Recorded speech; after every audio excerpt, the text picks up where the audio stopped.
Ladies and gentlemen, Masayoshi Son was once the richest man for 3 days and also historically has been the person who lost the most amount of money, having lost approximately $70 billion in the dot-com bubble. And the surprising thing is that when he was growing up, he was born as a poor Korean immigrant in post-war Japan called Zainichi. That's why his last name is Son.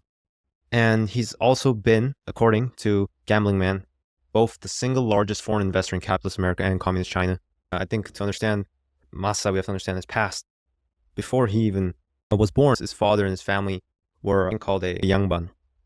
I live in Korea, but it turns out yangbans were very against money making. They really hated it. When actually Son's family, his parents, grandparents came back after the loss of World War II of Japan, they were met with relatives who actually hated them.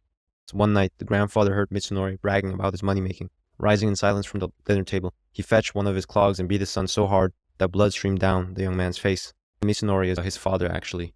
And so they decided to go back. His father came back to Japan, and his father built his business initially just selling pigs and chickens. And the reason why was they lived in a illegal land, which is right next to a railway. And they managed to figure out, or his father managed to figure out, that pigs can be fed with crap, and they would get fat really quickly, and they would also reproduce quickly out of any other animals. So that's what he started doing, and people started buying him, and his family started to generate more money. And then his father got into a little bit more illegal businesses, right? Pachinko, a loan shark, starting gambling, all kinds of businesses. And he actually generated quite a lot of money he ended up making around 40 million yen, which is around $111,000 later in Masa's life. And it enabled Masa to live in Tokyo and go to better schools. And when he was young, his father always told him that there's a good chance you're a genius, the brightest in all of Japan, and I know you're going to go out there and make a name for yourself. Or, Masa, you're the best, you're number one, you're brilliant. And Masa told his speakers that, I'm number one, why should I compromise to number two? That's the thought process he started developing. He flies to California initially for the summer school. And what happens is, right after he comes back, he tells his parents, I'm going to go to America, I'm going to finish high school, I'm going to go to university. And he actually does that. He goes to high school in California. What he does is he goes there and he manages to convince the principal to skip 1 year. So he was initially a sophomore, and then he turned junior, and then senior. And then he managed to convince them to take a GED, just a diploma for high school. And he went there and he accomplished what he wanted, and he managed to pass, which is very hard since he hadn't learned English that much. He wasn't that good, to say the least, but soon after he managed to go into Holy Names College and he starts learning English, right? This is just absurd. I always wanted to also drop out of high school, but the fact Masa just did it and skipped like 3-4 years. And the fact that another point I think we can learn from his early childhood is that he's very good at convincing. I realized how important convincing is from him. When he first opened the textbook for a GED, he had prepared, but when he actually started the test, he realized that he was definitely not past this, right? So he went up and he asked the instructors and the operators that, hey, can I get a dictionary? Can I get a time extension? And they said no. But he haggled with them, and then he went up to the people who were administrating, and he discussed, and he managed to convince them. So what ends up happening is other people left at 3 p.m., but he leaves at 11 p.m. for 3 days straight for the GED exam. And when he gets it, he passes it, which is just crazy. So as he went to college, he transferred from Holy Names College to UC Berkeley. He wants to create a business that he works 5 minutes a day and generates him $10,000 a month, right? He wanted to help take care of his families, his relatives, because he kind of felt bad. So what he did was he actually created a flashcard of 300 flashcards of random nouns, like even memory or tangerine. And using a computer, he would automatically create new random combinations. And he reviewed the ideas for 5 minutes every day and tried to come up with the best ideas, rating them out of the scores for newness, size, and his own knowledge and experience in that industry. And while doing so, in the course of, I think, months, he managed to come down to the idea of a talking electronic translator. However, he was thinking about it, and he thought about it, and thought that his own skill set, with his own skills, it would probably take 10 to 20 years to really develop something that would be marketable at large scale. And that's when he decides that he needs to find others who are much smarter than him and partner with them. So he just reaches out to Dr. Moser and other professors in UC Berkeley, and he managed to convince them. He managed to get a team rolling on, and he was actually able to start. He hired Carlson, a hardware engineer and lecturer at UC Berkeley, who actually installed the microcomputer in the Apollo spacecraft. And the interesting thing is, I think this kind of shows us how focused he was is, he was late to his wife's wedding during that time. He married, I think, junior, senior year. And he wasn't only late one time, but he was late 2 times. And his excuse to his wife was because he was really focused and he forgot about time whenever he worked on the translator with his team.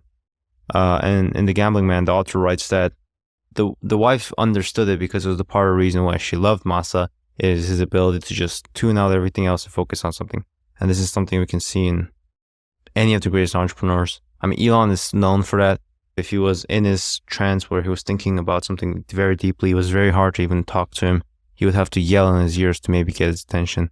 And I think this is a similar reason, although I would not want to miss my wife's wedding even one time. While he continued, he reached out to a lot of people. He wanted to sell his translator, and a lot of people said no. He asked for a lot of money until he met Sasaki and actually paid 40 million yen for the patent contracts. And he explains that he believed that a young person like Son was a truly rare find, so he could do everything he could to develop his talent. He was deeply impressed and willing to take a risk on the young man, so much that he arranged for Son to immediately be paid 40 million yen for the patent contracts. He also asked Son to begin development on French and German versions of the software, bringing the total contract money to roughly 100 million yen. And I think this is one thing about separating yourself from others, from the get-rich-quick scheme, that I think is just seen everywhere in the internet. It's the desire for just short-term success, that everything is just going to work in the next few or 2 or 3 years, and you're doing this just for the sake of just quick money. That was one thing I know that, and this is also something one of the authors actually noted about how Son moved and why Sasaki chose to believe in him. So he got paid around 40 million yen, and this is approximately around $500,000 during that time. Later on, after having dealt this sum, he actually switched to video game cabinets because he saw Space Invader, and despite the trend dying down in Japan, he thought that this video game industry definitely has future, and they can make a lot of money from it. So what he did was he started importing them from Japan. And his co-founder, Lou, did not believe what Masa was doing. They were generating so much money, $500,000 at such a young age. Why don't you stick with it? But Masa saw the potential in this. So he started importing them and putting them in UC Berkeley and all across campus and in restaurants. And initially, one of the cabinets broke in the first few days, which is very unexpected. And so he went to check up. Turns out it broke because it has so much quarters being filled up. And this kind of shows just being willing to take a gamble even when things are succeeding, right? It's very easy for us to just stay comfortable when things are working. And as he generated money, he soon left and finished UC Berkeley and left back home. He also didn't go to get his graduation diploma. He just went back home. And this is surprising. I think the fact that he returned to Japan after having made $1 to $2 million in Silicon Valley. And then the reason he explains is he always wanted to develop Japan. He also promised his mom that he would come back. So that was very important. But another reason he explains is that Japanese employees are much more loyal than the American employees. They're willing to work much harder. So later down the road, if the company is scaling, he doesn't have to pay for hiring new people. And he also just has people who really care for the mission. And when he came back to Japan, for a year and a half, he had no income. He wasn't working on anything, and he just thought, read, and analyzed in stacks of index cards as he did in university. And he would create ideas on them, and then he would assign values on different parameters similarly. And using this, he wanted to choose what he would do for the next 50 years. And he's 22. It's just crazy. Wow. 50 years. And he said that once he had settled on what he wanted to do, there'd be no turning back or even changing lanes later. So he decided on the computer industry. And in 1981, he started a company called Nihon SoftBank. And he decided that it would be the software distributor for PCs all across Japan and the number one. And he first hired one full-time employee and one part-timer. And he said, you guys have to listen to me because I'm the president of this company. In 5 years, profits have to be 10 billion yen. Then, in 10 years, 50 billion. And 50 billion is around $400 million, right? And actually, days after speech, Masa's 2 employees both handed in their notices. So that was definitely not the best start. But his mentor, Dr. Sasaki, who he met during the UC Berkeley time, who bought his translator, told him that you need to go to a big city right? If you send a smoke signal in a place where no one can see it, the goddess of success won't smile at you. So you choose to move to Tokyo. And the interesting thing is, as a software vendor, he had very limited capital from his past and then from raising. And he spent 80% of it, right? And he spent 80% of it on a large conference, He got the second best spot as a software vendor. So he wanted to put up his names next to the great software companies, just the greatest companies in Japan. And he barely made money, only $3,000. And he said that many people were laughing at me. They said that guy is really dumb. He's a nice guy, but dumb. However, despite everyone laughing at him, after a few weeks, Joshin Denki, a large company, was one of the top electronic retailers at that time, an executive from there wanted to meet with Masa. And when Masa and Joshin Denki were discussing about a potential deal, Masa told him that I have no evidence, but I strongly believe in myself. And he demanded an exclusive deal with Joshin. And he adds that if you want to be the number one, PC retailer in Japan, you have to work with the number one Japanese software dealer, right? You need software for PCs. And he believes in himself and he's going to work the hardest and he's going to be the most specialized in that aspect. So he would beat everyone. Masa then began to build a publishing division, OPC, OMZ. They were very successful. After initially taking some time to go and a lot of failures, he managed to make it, and his company soon increased to 30 employees and 2 billion yens of turnover. Everything seemed to be going well, right? He was 24, but then he had hepatitis B, which is serious at the time. There was no treatment, and he had one young daughter, and his wife was pregnant with a second child. He was told he had 1 or 2 years left to live, maximum 5. There were no treatments available. But despite this, he continued to meet and act like he was all good. He left the hospitals for SoftBank meetings to sort of act that he was still normal, because he knew that if the investors knew that he was sick, that they would drop their support. However, his father found news of another doctor who found a groundbreaking treatment of hepatitis. This is a new treatment. It wasn't really discovered before, and it wasn't really 100%, but he tried it, and he actually in 4 months managed to come back from the dead. And he continued moving on. It still took him 2 years to fully recover, but he was back. He was not going to die. So going on, SoftBank continued to grow.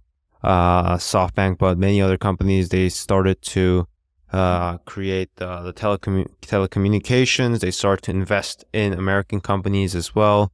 They started to buy tech publications and conferences in the US and in Japan, and just started to grow this brand of being the software distributor, not only, but leading the technology wave. And Masa's idea is that everything is cheap right now, whatever the price. And looking back in hindsight, it definitely was true. Everything is still cheap, even when the dot-com bubble was happening, compared to now and how the market cap of these companies. And then sadly, as we all know, the dot-com bubble occurred, and he went from $200 billion in market cap to less than $10 billion. He lost 97 to 99% of his wealth. But Masa managed to survive the billion-dollar crash, partly due to just having invested in Alibaba. But he managed to come back and then ride the aftermath of the bubble and managed to survive and grow his company. But nonetheless, his persistence also managed, and he kept raising money to manage to survive, and he continued onwards. And he started the Vision Fund after his company scaled more. His company had scaled more, and Vision Fund was focused on raising $100 billion. It was initially $30 billion, but Masa actually chose to go up because why not? Life's too short to think small. And then later on, he was also pressed by some of his investors to build companies more like Bill Gates, Mark Zuckerberg, or Buffett, with corporate governance, more stronger independent boards, and not the sort of dictatorship that Son had over his companies. But Masa said something interesting. He said, "These are not my peers. The right comparison for me is Napoleon or Genghis Khan or Emperor Qin, the emperor who built the Great Wall of China. I am not a CEO. I am building an empire." The executives at the investment firm Elliott was, they were shocked to say the least. We just came to meet a guy. Now he's referring back to Napoleon in the slideshow. I think this shows a different mindset he has. And then he also said that about just the business as he scaled his company, and looking back, he said that he was very lucky that he was to live in an age where business tycoons ruled the world. Most worked in niche markets like electric cars, search, or social media. But Masa, had a global vision that connected everything with a high-tech ecosystem, like Alexander the Great and Napoleon. He had the luxury of having no serious competitors.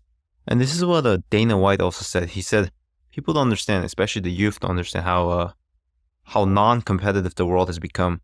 How many people are just not your competitors. And in this podcast game, it's definitely seeable. The top 1% of podcasters make 14 episodes. And the more you do, the less people survive. And the more I see, my fellow friends try podcasting, they fail to do so and they just quit. It's like, man, if you're going to start something, you should do it to an amount where you're confident that it's not meant for you. And my number is 100, but I really want this for the rest of my life. I think I can continue improving my ability to speak, which I want to work so much on. And I think that's a good mindset to have, because in this world, we think there are competitors when they aren't. When we actually think about the numbers, there's not that many competitors in any industry. And these are just some like notes and lessons I learned. It's just this, like what I see in Masa is this, he's known to have a face like a baby face, who seems so innocent, but who has so much drive, and it goes against what the world tells him. And he just is super confident. And it's not just confidence, he's also very practical and he's very calculated, as you can see from the flash cards, the index cards, all the things he uses. He also, I think one aspect is when you're doing the deals, you always think that Masa just does it with luck, like it was just lucky, like he just has a flair, but he's also very prepared.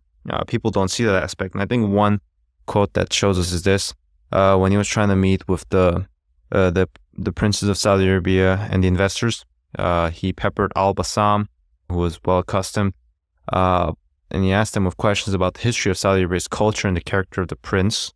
The author wrote that Masa's appetite for knowledge was insatiable, and that night he kept Al-Bassam awake for all but 1 hour of the ride to Tokyo. So like hours and hours of just asking questions, just learning. I think that level of preparation, it helps us understand more that the results he's had and the ability to convince people aren't just a miracle. It is calculated. He does put a lot of effort into it. It's not just luck, right? And evermore, he says that I looked at everything, calculated everything from every angle. If I don't believe in something from the bottom of my heart, then there's no way I can convince other people otherwise. And this is sort of like, if you actually believe in your product, you can sell it so much better.